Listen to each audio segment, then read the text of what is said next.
All right, welcome to the Catalyst Way, where we have conversations around unleashing the power of purpose and meaning to fuel transformative change in yourself and for others.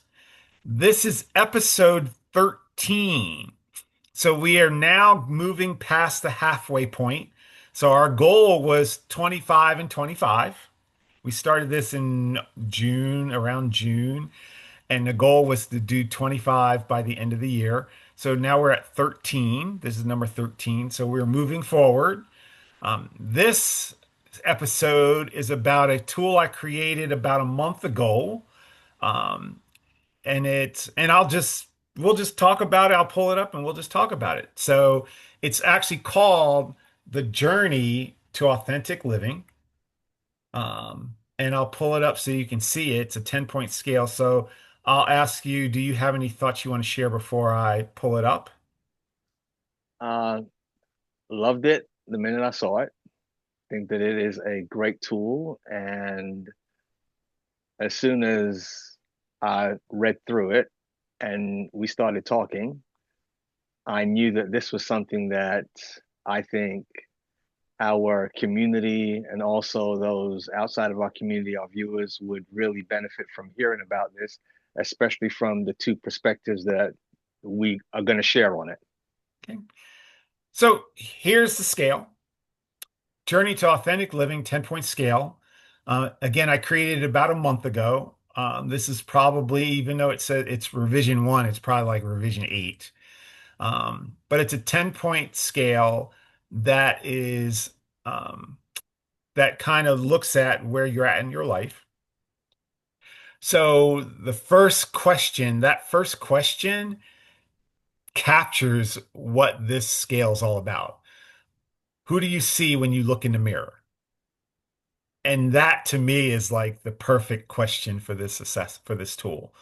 Um, and one of the things I also want for people who decide they might want to use this, realize that it's a journey, not a ladder, and movement from one level to another can be fluid and non-linear.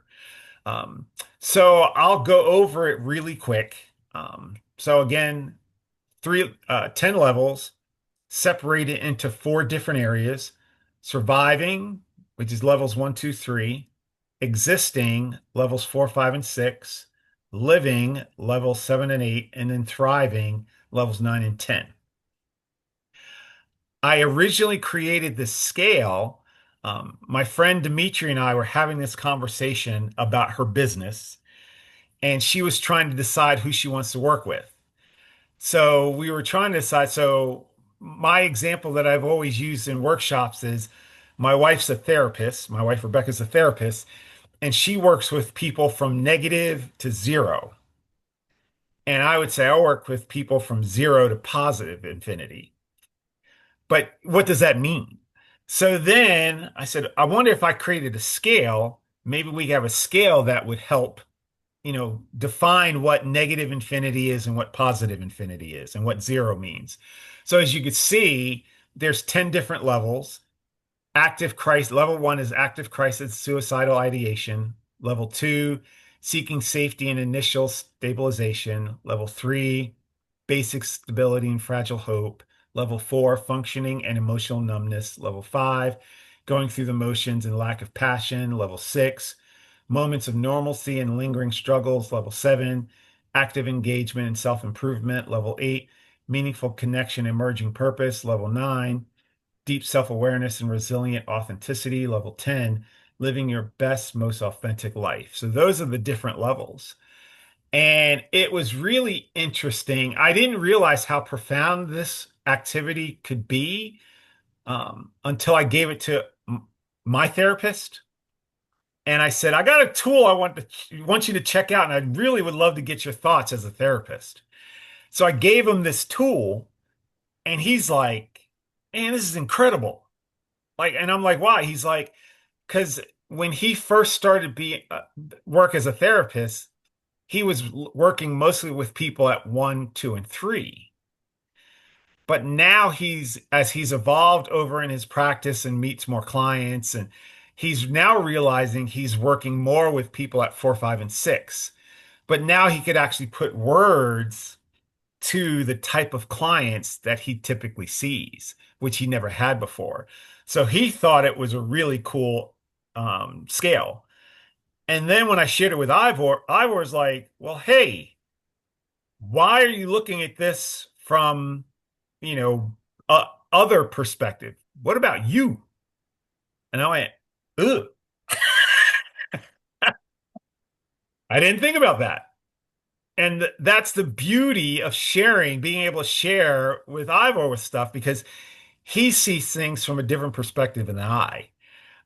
So I'll be, go ahead and share whatever thoughts you have about how you saw this. So I think looking at it and knowing who you'd like to help is definitely a game changer because of the way that they're all categorized.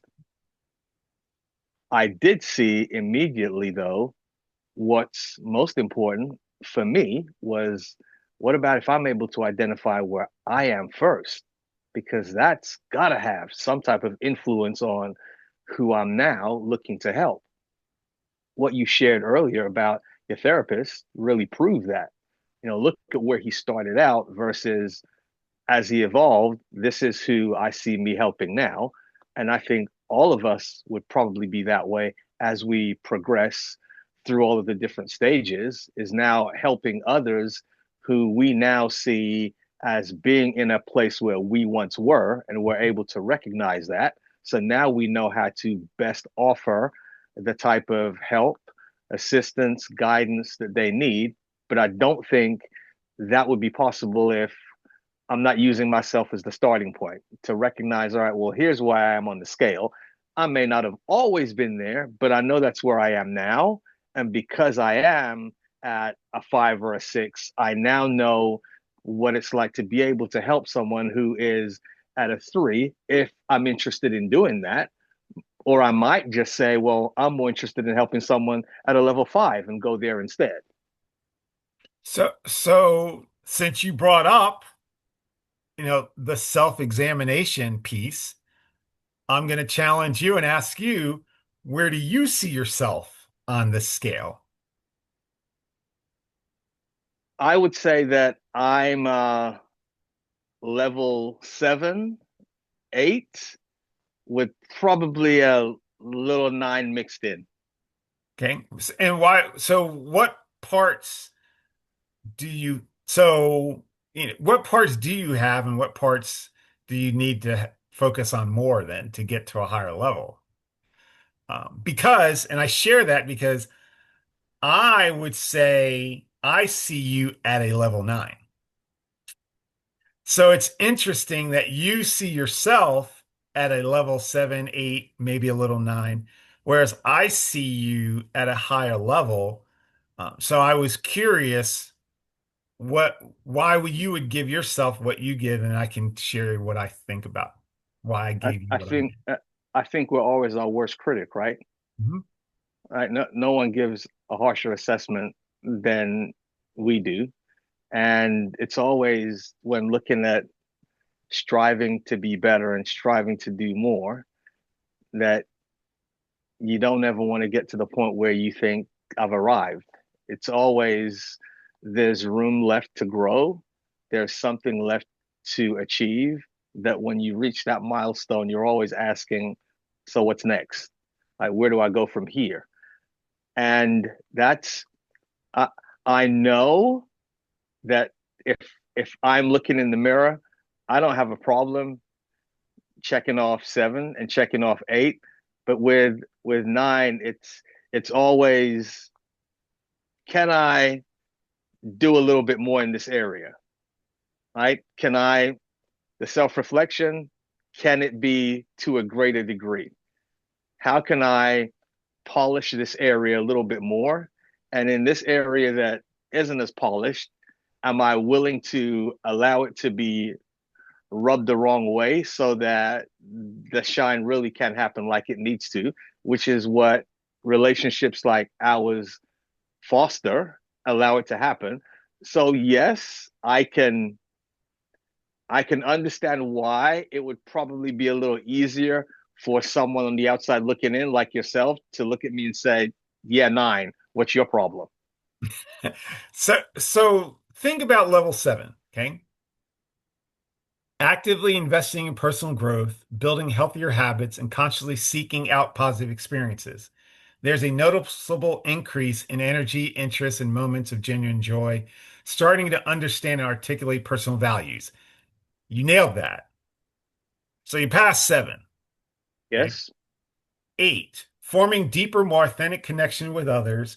A clear sense of personal purpose begins to emerge, guiding choices and actions, um, experiencing consistent periods of happiness, fulfillment, even with inevitable challenges. You've nailed that. yes, So now, so now we're moving from living to level nine, deep self-awareness and resilience. So level nine is a profound understanding of oneself, including strengths, weaknesses, values, and passions. So you know that. Living authentically is a constant state, and challenges are met with resilience and wisdom. There's a deep sense of inner peace and alignment. From my perspective, you're in that now. And I see, like, if you ask me where I'm at, I see both of us at level nine moving towards level 10, which is fully embodying one's true self, living with passion, joy, and purpose. Life is rich with meaningful experiences, deep connections, sense of profound contribution. There's a natural flow and alignment, inspiring others through one's presence and actions. Like I look at level 10 as like Gandhi and Mother Teresa, it's the and I pinnacle, don't right? think we're there, but I do think we're at a level nine in terms of how we impact people and how we impact our own lives. So Right. that's my interpretation of the scale. I can see that. That having you explain it that way, yes. Um, and again, I would probably do the same thing because if you were asking me about you, then I would go nine all day. You know, And see, I would have said eight, eight and a half. right. So again, it's like you said earlier, it's that whole looking in the mirror, right? Right. And it's first of all being willing to look in the mirror and then honestly assess. And yes, sometimes we can be we're either going to be a harsh critic or we're going to look in the mirror and try to somehow convince the mirror that it's wrong when all it's doing is giving us the reflection, Right. right? That's, it's one of two things. And just understanding that you're the one who needs to make the adjustment, you're the one who needs to change. That's the stuff that, yes, I'm probably not going to be as willing to say I am here, but someone else will, yes, come along and say, no, you are. And it's okay for me to let you know that. So, yeah, I can totally understand why you would say that. Now comes the other part, which is who do you want to see yourself working with? So when you look back up, and I'll go back up, so I don't think, if you look at levels one, we probably don't want to work with level one Correct. because they need help that we can't provide. Right. But then, you look at levels two, seeking safety and initial stabilization, and level three, basic stability, fragile hope. My sense is we probably don't want to work with people levels one, two, and three. Right. And the caveat is when we say that, it's not that we couldn't, it's Right, more so we we definitely have the wherewithal to point you in the right direction. right. So, the help for everyone in all of those levels, yes, we absolutely can and would not leave anyone out. But it's more so us having a conversation about who would be our tribe, so to speak, that close connection, the ones that would almost be the discipling, so to speak. Mhm. So, and it's funny you say that. So it made me think of before I started work at UNCG, I was at William and Mary, College William and Mary in Virginia, and the role I was in was assistant dean of students. And I worked with probation students, which was fine, but part of the role was working with people. I had a beeper and we were on call for students who actually were trying to commit suicide. And I remember distinctly, I don't need to be in this role. Like, I have no counseling background. Why am I in this role? And I think part of it was I didn't know what role. I took the job for the prestige of being at William and Mary, not for what I think I was here to do. And not knowing where I was on the scale Mhm. helped me think about where do I want to see myself going. But I didn't have the scale back then. I just created it. So then you start looking at levels like 4 through 6. So that's the existing stage. So, you look at level 4, able to perform daily tasks, go to work, school, and meet obligations, but emotions are blunted or absent. There's a sense of detachment from oneself and others, feeling going through the motions. So, do you want to work with someone like that? Um, Personally, I would probably say no, but there are other people who would say, sure, I could work with people like that. So when I went through this, I said probably at the lowest level for me, um, would probably be level 6, which is there are periods of feeling normal or even content, but these are often interrupted by significant emotional struggles, self-doubt, and a return to old coping mechanisms. There's an awareness that something more is possible, but significant external barriers remain.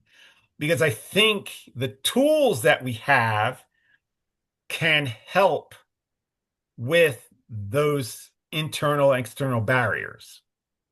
So, like the story of my courageous self or the My Life, My Story, those tools can help people move forward to get to the higher levels. So, for me, I think levels 6 through 9, 8 or 9. I don't know. I wonder if I could work with a level 10. Being a level 9, could I work with a level 10? I would say that it's possible because I would tend to believe that there are probably some areas where they are still fine tuning, where you can offer some type of advice because you're journeying on your way there. So I think there's something that they can definitely glean from you because we're always learning. And a level 10 doesn't mean that they're no longer at a place where they wish to learn. So I think there's always that can come about, especially if we're looking at the scale from a standpoint of the only reason you should want to recognize where you are on the scale is for the sole purpose of helping others get to a higher level. Like that's really why you want to know where you are. It's not you looking at the scale just for the sake of, all right, great, I know where I am. I'm a level 7. Now I need to figure out how I can get to 8. I need to figure out how I can get to 10. No, it's really I'm at a level 7. Now, how do I help you at level 5 get to level 7? Because I think helping them get to level 7 is going to move you to level 9. I don't think you can help them and you stay in the same place. So it really is about serving yourself and while you're serving others, really. Yes. Yes. Um, which is the gist of I mean, we were talking about that this morning, but it really, the scale is really about, we look at authentic living as serving, being your best self as you profoundly serve others. Correct. The So, the goal is to be the best you can be for you for others. right. It's not for you, just for you, right? And once you understand that it's for you, for others, then you can't help but progress. Right. So I again, I'll be attaching this in the description, but if you get a chance, check it out. Because, like I said, it's when my therapist said this is a really cool tool, I'm like, all right, I think we have something here. Absolutely. And he's seen lots of my tools, but this one was the first one he's like, I really like this. Um, and again, you could use it for yourself. Um, but then again, you could think about who do you want to serve? So when I talked to Dimitri and she's like, I know I want to work with levels 4, like a little bit negative, to going to a little bit positive. So 4 through 6, 4 through 7. So it might help answer some questions around who you might want to help as you go on this journey. And it really is focused on people in the helping professions. So um, it was fun putting this together. Um, so any last thoughts before we call it a day? Take a look and be willing to assess openly and honestly, see where you are. And as soon as you see where you are, take a good look at who you'd like to help and how you'd want to serve them to get them to the next level. And you know, if you get a chance, if you take the this little scale, post where you're at, what level you're at. Because it would be fun to hear some other people respond and what things characterize why you decided you're at that level. So post that in the comments. That would be awesome. So thank you for listening to us. Thank you, Ivor, for sharing your insights. Because like I said, you helped me look at this in another perspective. So I Thank you. appreciate Yes, you, my sir. friend. Um, so any last thoughts before we call it a day? That's it. Yes. All right. Well, if you have nothing else, thank you all for joining us for the next episode. We'll have another one coming for you soon. Bye for now. Bye.